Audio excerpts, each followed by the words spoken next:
Hello, my name is Kojo Bailey, and today I will be teaching you about Pythagoras' theorem. Let's say we have a right triangle with a 90-degree angle, and we need two of the sides of that triangle, 4 for the vertical side and 3 for the horizontal side. Pythagoras, a mathematician from history, declared that a squared plus b squared must equal c squared. A being the vertical side, in this case 4, b being the horizontal side, in this case 3, and c being the hypotenuse, or the diagonal side of the triangle, in this case is undeclared, so we leave it as c. We can then come with the algorithm saying that 4 squared plus 3 squared equals c squared. Using a calculator, we know that 4 squared plus 3 squared is the same as 16 plus 9, which also equals c squared, which means that 16 plus 9 equals 25, which means that c squared equals 25.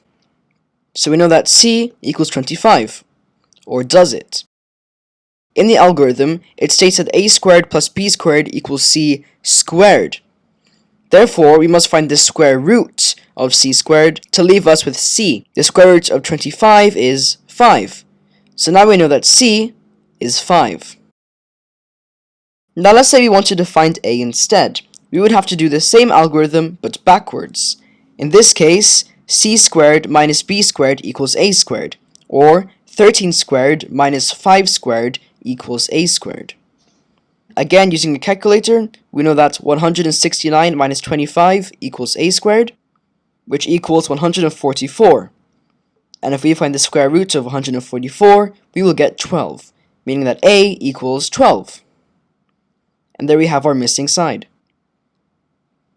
Here are a few other examples.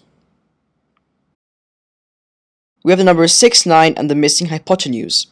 Well, 6 squared plus 9 squared is the same as 36 plus 81, which both equal c squared, which equals 117.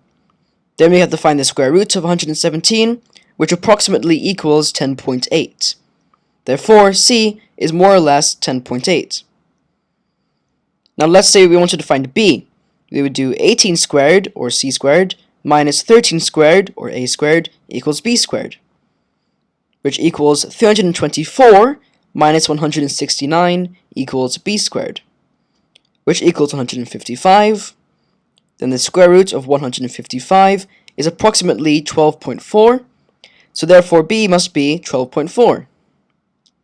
Let's have one more. Let's say we have decimals as sides. We will still use the same algorithm anyway. 4.2 squared plus 1.3 squared equals c squared, or 17.6 plus 1.7 equals 19.3. The square root of 19.3 is approximately 4.4, therefore leaving us with c equals 4.4, approximately. Hopefully this helped you understand Pythagoras' theorem, and now you'll be able to apply it to your math.